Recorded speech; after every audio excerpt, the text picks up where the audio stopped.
Fala comigo, criatura divina. Quinta-feira começa mais um Tá Aí para Todos na tela da Band. E vocês já sabem, hoje é dia de quê? Momento Moderno. Apresentação, Lívia Saviola. Produção, faz o favor, roda a vinheta.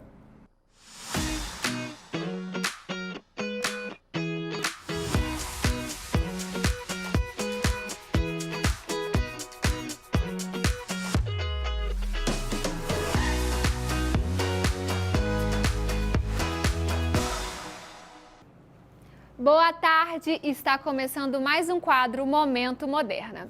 E o mês de novembro também é dedicado à prevenção da diabetes. Por isso vamos falar sobre essa doença tão comum e que precisa ser tratada com muita seriedade. A diabetes é uma doença que afeta a produção de insulina no nosso corpo. A insulina é um hormônio responsável por controlar a quantidade de glicose no nosso sangue. Segundo os dados da Federação Internacional de Diabetes, divulgados pelo Ministério da Saúde, 16 milhões de pessoas sofrem com essa doença no Brasil. E para conversar com a gente e explicar sobre essa doença, estão comigo dois especialistas no assunto. Vicente, que é endocrinologista, e Caio, que é farmacêutico. Sejam muito bem-vindos. Muito obrigado por estarem aqui com a gente. Obrigado. Vicente, como é que a diabetes surge? É importante, Lívia, a gente fazer a diferenciação aqui que existem dois tipos básicos aqui de diabetes, né? Que é o diabetes tipo 1, que é uma doença autoimune, geralmente surge aí na infância, adolescência, né? E é o diabetes tipo 2, né, que acomete indivíduos mais na fase adulta, né, e que aí a fisiopatologia, ou seja, o que causa ela é bastante diferente, né? No diabetes tipo 1 a gente tem uma deficiência das células do pâncreas que produzem a insulina, tá? São chamadas células beta, tá? Das ilhotas pancreáticas, tá? E no diabetes tipo 2 a gente tem uma coisa chamada resistência à insulina, ou seja, a insulina existe no organismo, não tem nada destruindo as células que produzem, mas ela não consegue agir adequadamente, tá? Fora os outros tipos de diabetes aí, que existe diabetes gestacional, diabetes causado por alguma medicação, tem outros diabetes genéticos também, mas esses são os principais aí na população. No próximo bloco a gente vai falar um pouquinho sobre diabetes gestacional, já que é a minha área, né? Sim, com certeza. É super importante também, né, Vicente? Sim. É verdade. E Caio, em relação ao diagnóstico da diabetes, tem um nível normal da glicose? Tem sim. O paciente, para ser considerado normoglicêmico, quando ele faz o teste em jejum, ele tem que estar de 70 a 100 o resultado da glicemia dele. Após 2 horas de alimentação, tem que dar no máximo 140. Aí ele é considerado normoglicêmico. Acima disso, ou depois que comeu alguma coisa, está acima de 140, ele já está com... Tem que encaminhar esse paciente para o médico, para ele fazer uns exames mais detalhados, para ele sim ter o diagnóstico, né? Mas se estiver dentro dessas faixas, ele é considerado normoglicêmico. Tá certo. E tem mais alguma coisa laboratorial que a gente pode fazer para diagnosticar? Pois é, a hemoglobina glicada, né, algum tempo atrás ela não era utilizada para diagnóstico, apenas para acompanhamento. De uns anos para cá ela está sendo aceita também para o diagnóstico, né, mas é importante falar que tem que ser pelo método padronizado, que é o HPLC, tá? A maioria dos laboratórios hoje em dia já faz, tá? E aí você tem aí alguns valores acima de 6,5, por exemplo, associado a outros fatores, você já consegue fazer o diagnóstico desse diabetes. Tá certo. E assim, em qual fase da vida as pessoas mais descobrem a doença, ô Vicente? Depende, né, do tipo. Exatamente. Né? O diabetes é tipo 1, mais assim, crianças e adolescentes. Né? Tem pacientes aí com crianças que usam insulina e adolescentes, e isso aí, essa doença vai ser acompanhar o paciente pro resto da vida. Lembrar que não tem cura, né, o diabetes tipo 1.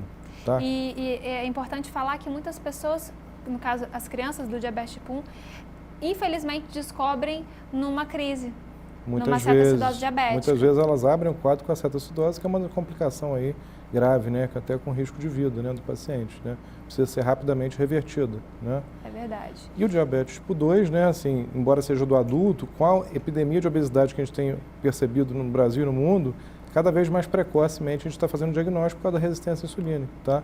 Então a obesidade caminha junto com a resistência insulínica. Quanto mais obeso o indivíduo, com certeza a resistência dele vai ser maior. Vai ser maior. E, Caio, na farmácia, né? Você trabalha na drogaria moderna, Tem alguma assistência que é feita para os pacientes? Tem, mas antes de a gente falar de assistência, a gente tem que salientar bem que o farmacêutico ele é um educador, né? O diagnóstico e a terapia farmacológica, quem passa é o médico. Então, quando esse paciente chega para a gente, a nossa principal função é educar esse paciente para que ele ele vai aderir ao tratamento, ele não perca esse tratamento. Então, ele vê muito mais o farmacêutico do que o médico. Sim, geralmente esse paciente ele vai ao médico 2 ou 3 vezes no ano no máximo, e o farmacêutico ele vê todo mês, porque ele está lá para comprar a medicação dele todo mês. Então, ele tem 2 tipos do paciente que a gente atende. Atende o paciente que não tem diagnóstico, que ele chega lá, ele não tem diagnóstico, quer fazer um controle glicêmico, e ali a gente vê que ele já está com uma alteração nessa glicemia. A gente faz um protocolo de rastreamento para ver de diabetes. Aí a gente olha a idade, olha o peso, IMC, se ele tem algum problema, alguma comorbidade. Geralmente o diabético ele é hipertenso e também tem algum problema de dislipidemia, né? Ou ele tem colesterol alto. Então, vendo isso tudo, fechando isso, a gente encaminha ele imediatamente para o médico, que ele vai ter que fechar o diagnóstico dele e passar a terapia farmacológica. E o segundo caso é o paciente que já vem com o diagnóstico pronto. Aí é um trabalho mais elaborado, sempre buscando que o paciente continue aderindo ao tratamento dele. Então a gente pega esse paciente, faz de novo o teste glicêmico, vê como é que estão os níveis de glicose, vê se tem comorbidade, se ele geralmente é polimedicamentoso, então tem que ver as interações medicamentosas que ele está tendo. Se ele faz uso de insulina, de que maneira ele está fazendo uso da insulina, se ele está seguindo o esquema que o médico passou, né? Então, tudo isso a gente vai trabalhando para o final a gente fazer esse paciente não sair do tratamento dele. E mais para frente, que ele tenha uma boa qualidade de vida. Que ele tenha uma qualidade de vida mesmo com a doença, com os níveis glicêmicos controlados e sempre voltando ao médico e fazendo a terapia que o médico propôs a ele. É verdade. Muitas vezes o paciente recebe o diagnóstico, quando a gente fala do uso de insulina, às vezes tem que introduzir mais de um tipo de insulina. Eu já peguei paciente confundindo insulina regular com NPH. E eu vejo, né, na assistência farmacêutica um momento que na consulta esse paciente está nervoso, não presta atenção no que a gente está orientando. E a assistência farmacêutica vem com esse elo com a gente para poder melhorar a saúde dos nossos pacientes. Sem dúvida nenhuma. E em relação, Vicente, aos sintomas, a gente falou, né, que em muitos casos, diabetes tipo 1, o paciente vai ter inicialmente uma crise. E no tipo 2? Tipo 2, ele é mais silencioso, né? Por aí, às vezes, até o risco maior. O paciente realmente não sente nada, né? Até que os níveis de glicose estejam realmente muito altos e ele comece a urinar mais, né? O que a gente chama de poliúria, sentir mais sede, né? Ou ter a mesma perda de peso, tá? Então, por essa questão de ser mais silencioso, muitas vezes a gente tem um atraso aí diagnóstico de até 5 anos, tá? E muitas vezes ele abre o quadro já com alguma lesão de algum órgão-alvo, que a gente chama, tá? Tá certo. Então, o assunto tá muito bom, a gente tem que dar uma pausa e a gente já volta rapidinho. Espera a gente no próximo bloco.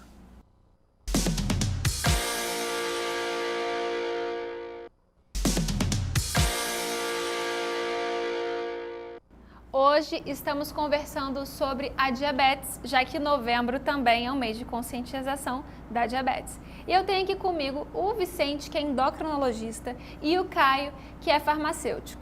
E agora a gente vai falar um pouquinho sobre a diabetes gestacional, que geralmente a gente faz o rastreio no pré-natal e devido à gravidez a paciente ela tem uma resistência insulínica provocadas também pelo hormônio na gestação, certo, Vicente? Correto, Lívia. Assim, a gente sabe que a placenta é um órgão endócrino, tá? E ele só está presente durante a gestação, né? E ele produz ali vários fatores, né? Entre eles o lactogênio placentário e outros hormônios ali que pode ter algum papel nesse desenvolvimento do diabetes gestacional, né? É importante saber que assim que a mulher descobre que ela está grávida, ela deve procurar um ginecologista obstetra para já começar a realizar os exames. Né? Ela faz a primeira rotina de pré-natal dela. Exatamente. E nesse primeiro exame está incluído a glicose. Tá? Nesse primeiro exame ali, a gente já vai conseguir diagnosticar se essa paciente já era diabética, às vezes pré-gestacional, tá? E não sabia. Lembra que eu falei do diabetes tipo 2, muitas vezes é silencioso, né? Pode acontecer em alguma mulher que tem que ter engravidado, tá? Estando normal essa glicose inicial, lembrar que a glicose na gestação normal é até 92, é um ponto de corte um pouco mais baixo que para o resto da população, essa mulher deve repetir aí no segundo trimestre, que é de 24 a 28 semanas, o teste oral de tolerância. Não perder o time de realizar. Exatamente. Porque foi feito um estudo que chama Estudo RAPO, certo, Vicente? Certo, correto. Que identificou os valores de corte. E aí a paciente ela vai fazer o teste oral de tolerância à glicose, Correto. que ela vai fazer a ingestão de um líquido doce, que chama dextrosol, Exato. e ela vai colher inicialmente a glicemia dela em jejum, que o valor de corte é o 92, mantendo-se igual na primeira rotina. Depois, ela vai fazer a ingestão do líquido doce e vai ser aferida, aguardar 1 hora e vai aferir quanto que está essa glicose. Valor de corte 180. Correto. E depois de 2 horas vai colher novamente e veio o valor de corte é 153. Qualquer uma dessas medidas Basta um alteradas já é diabetes gestacional. Não precisa repetir o teste, Não né, precisa. Vicente? Importante destacar que na gestação são 3 coletas, né? Se você pedir meramente um teste oral de tolerância e não informar para o laboratório que ela está grávida, ele só vai fazer 2 coletas. 2 coletas. Então, muitas vezes você perde o diagnóstico porque, como você mesmo falou, basta um ponto fora da curva. Ponto alterado. E eu pego no consultório algumas pacientes que têm uma alteração, geralmente numa hora, porque o laboratório colhe 2 horas depois, que ela depois repetindo em casa, você vê, e aí você tem um bebê que é muito grande, macrosomia, polidramia, que é excesso de líquido amniótico, ou mesmo uma restrição de crescimento, um sofrimento fetal crônico, que vai refletir até o futuro dessa criança. Com certeza. Inclusive a via de parto, né? Você vê, geralmente às vezes o feto fica macrossômico, tem que fazer cesárea. Exatamente, né? Bebês com mais de 4 quilos. Correto. Então, é uma situação muito séria que a gente tem que orientar e depois do parto também continuar esse acompanhamento. Com certeza. Você falou no bebê de 4 quilos, é fator de risco para desenvolver diabetes gestacional. Então, na próxima gestação, se ela já teve um bebê acima de 4 quilos, ela tem que ficar de olho, tá? Porque ela pode ter diabetes gestacional. E depois do parto, tanto ela quanto o bebê fazer o acompanhamento. Sim. Essa mulher que já teve o diabetes gestacional, ela tem 50% de chance no resto da vida dela de se tornar diabética. Então, essa mulher não pode sair do nosso radar. Exatamente. Né? Não ative diabetes gestacional só na gravidez, né, Caio? Tem que continuar fazendo acompanhamento. Sim. E o uso de medicamento nas pacientes com diabetes? Caio, a gente tem algumas vias de administração que para as pacientes gestantes é diferente, né? Sim, temos. Elas usam insulina, pode usar insulina. Sim. Né? Geralmente o uso da insulina na paciente diabética, ela vem depois da tentativa de uma ação não farmacológica com alimentação, mudança de hábito. E se essa glicemia não baixar, entra-se com a insulina, né? Por via subcutânea. Tem que ter muito cuidado com os hipoglicemiantes orais, porque eles podem causar alguns danos a essa paciente. Então, por via de regra, a insulina é bem... É o preconizado. É preconizado para essa paciente e até por ser mais seguro, né? Para essa gestação da paciente.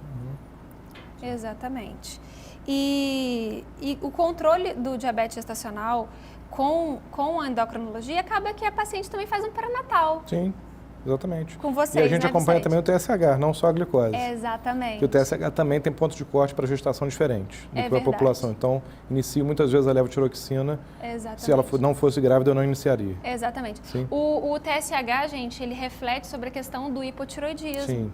Que acontece na gestação, Acontece muito. Algumas vezes subclínico e às vezes com necessidade de introduzir a medicação. Né? É verdade. E o aleitamento materno reduz o risco da diabetes gestacional. O aleitamento materno assim, é muito importante, né, Leo? Porque a gente está aqui num meio aí de divulgação, né? Então é importante a gente conscientizar as mulheres que têm condição de aleitar para que elas realmente façam isso. Além de ser um ato de amor, né? Tem estudos comprovando realmente que o peso da mulher cai assim muito, ela recupera o peso anterior da gestação porque ela está perdendo ali caloria para o leite, né? Além da relação mãe e filho ali, então o desenvolvimento do diabetes também tem esse benefício, tá? E em relação à alimentação das pacientes gestantes, porque muitas vezes a gente recebe as pacientes, dá uma orientação, encaminha para o endócrino também fazer. O que você tem para falar para elas sobre a alimentação? Assim, eu sempre brinco com diabético, assim, os diabéticos chegam lá e dizem, doutor, vou ter que parar de comer tudo, né? É questão de quantidade, né? Óbvio que, assim, o açúcar ele vai usar o adoçante, né? Mas a gente vai lembrar que, assim, grande parte dos nossos alimentos contém carboidratos, né? E quando vão ser digeridos, eles vão virar açúcar, né? Então, é uma questão de quantidade, né? Então, a gente sempre tem uma profissional de nutrição nos auxiliando aí para elaborar a dieta mais personalizada possível para aquela paciente. Para ela conseguir aderir mais a essa Exatamente. dieta, né? E ser mais fácil para todo mundo, né? É. E Caio, como é que é o seu papel assim como educadora ali na assistência farmacêutica para essas gestantes? Bacana. A primeira coisa é o conhecimento. Ela tem que conhecer a doença que ela tem para poder tratar melhor, né? Quando ela já vem do médico com a terapia pronta, a gente tenta mostrar a necessidade dela seguir certinho com a terapia que o médico passou, ensinar ela a mexer com o glicosímetro. Ela vai ter que fazer esse controle glicêmico dela, então muitas vezes chega na farmácia e ela não sabe como usa aquele dispositivo. Então a gente tenta trabalhar na parte da educação no conhecimento, para ela poder conhecer o que ela tem e ali conseguir prosseguir o tratamento dela com mais qualidade. É nesse ponto que a gente vai agir. É verdade. E é importante falar também, Vicente, que os bebês de mães diabéticas, eles também podem fazer a hipoglicemia. Sim. Eles estavam adaptados Exatamente. a uma quantidade de glicose ali naquele corpo materno, né? Estava acostumado com a glicose muito alta. Quando cortou o cordão umbilical, esse suprimento de glicose que chegava da mãe parou. Então, as ilhotas dele hipertrofiadas produzem muita insulina e pode dar hipoglicemia neonatal. É verdade. Tá? O assunto está muito bom, mas o Thaí tem um recadinho para vocês. Aproveitando o tema de hoje sobre a diabetes, eu quero lembrar que a Drogaria Moderna conta com o Espaço Saúde, onde oferece a você, cliente, teste de glicemia, análise para verificar risco de desenvolver diabetes, além de orientações de saúde e bem-estar. E claro, toda essa assistência é conduzida por uma equipe de farmacêuticos especializados e capacitados para atender você com todo carinho e dedicação. Para mais informações, fale com um dos nossos farmacêuticos em uma drogaria moderna mais próxima de você ou envie um WhatsApp pelo 24 33 45 40 88. Drogaria Moderna, sempre saindo na frente.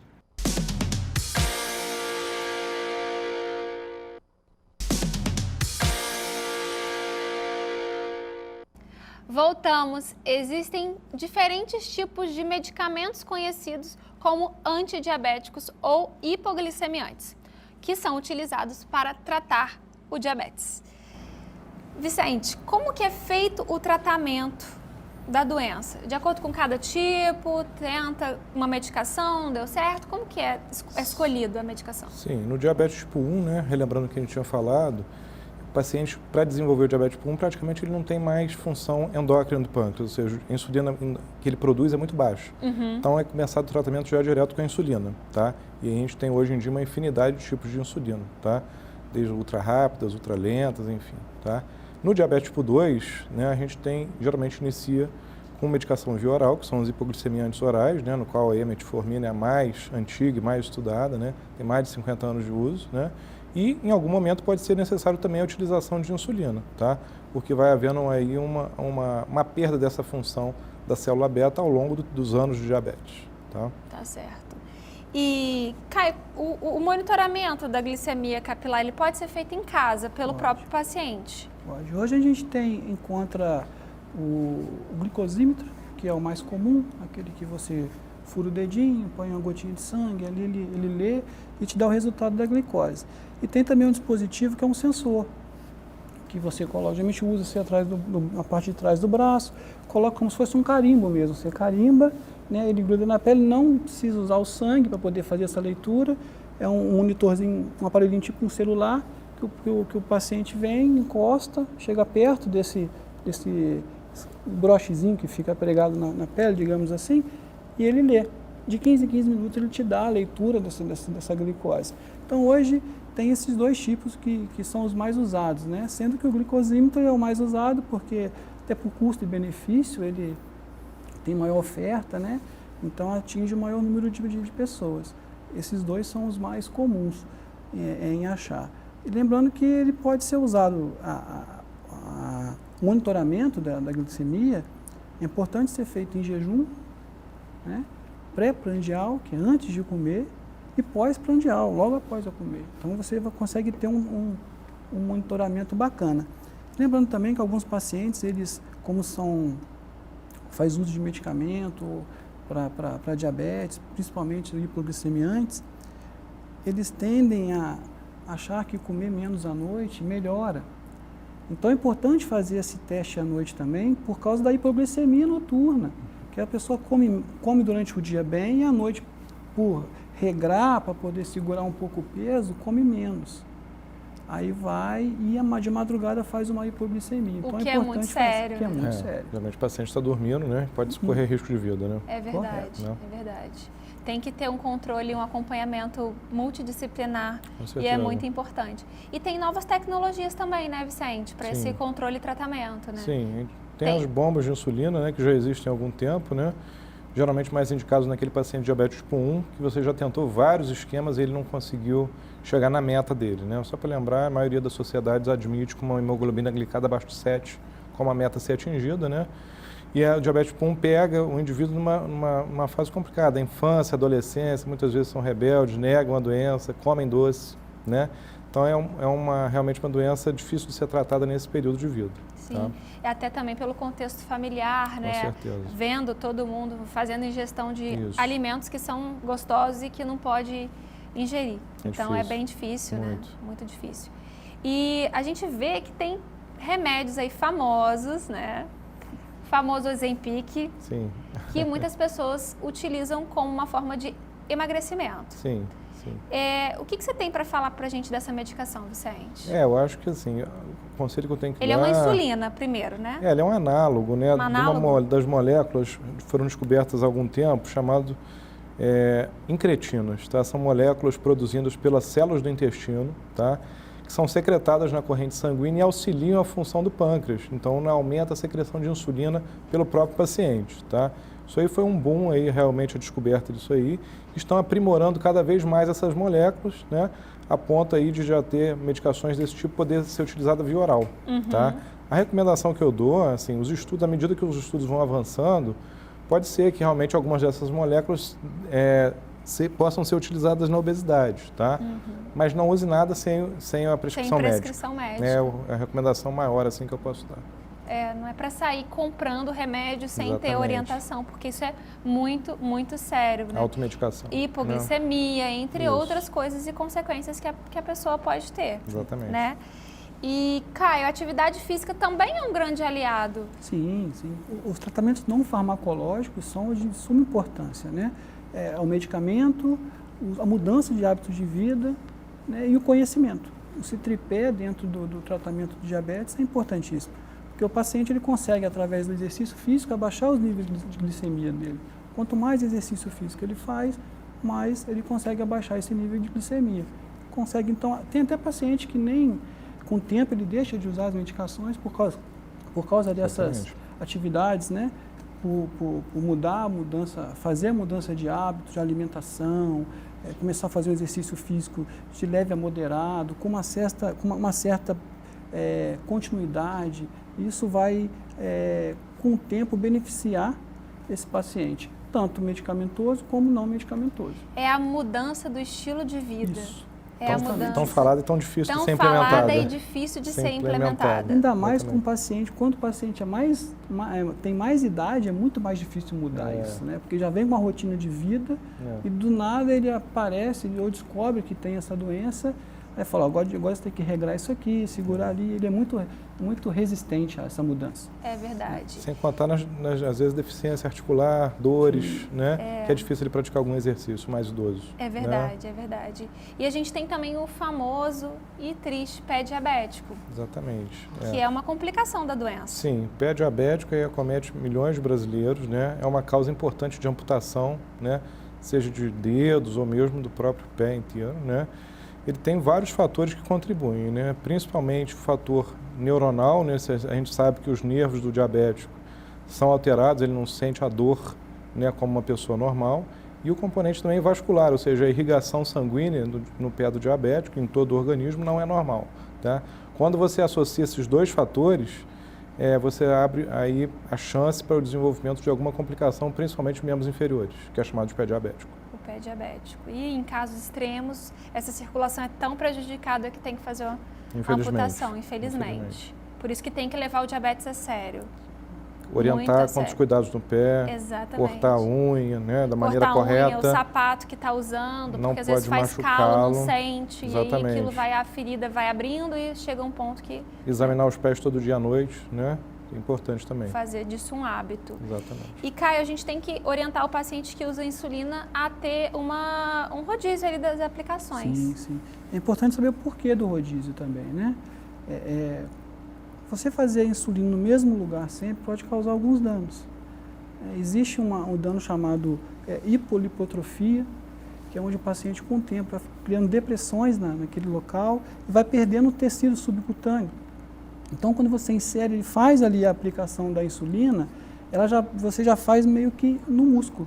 Isso aumenta a absorção da insulina, podendo levar o paciente à hipoglicemia e mais tarde à hiperglicemia.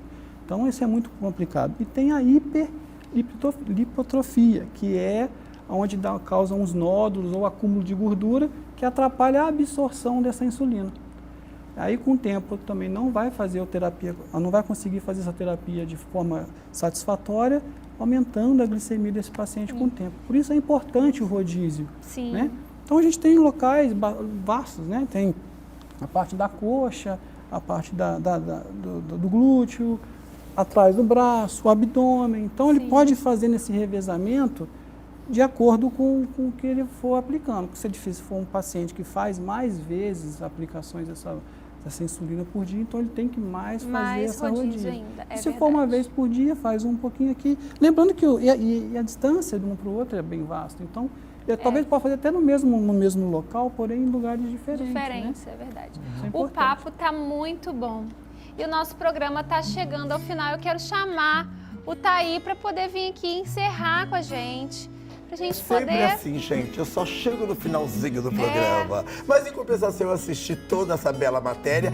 E tem um recadinho pra senhora, viu? Semana passada o assunto foi tão interessante que nós recebemos algumas mensagens pedindo a parte 2. Vai acontecer? Vai acontecer a parte 2. Então, a gente gosta sim. Tá? Boa tarde pra vocês. Boa tarde pra você também, que assistiu aqui Lívia Saviolo no Momento Moderno. Amanhã, sexta-feira, eu estou de volta aqui na tela da Band. E toda quinta-feira, meu amor, Momento Moderno. É simples assim.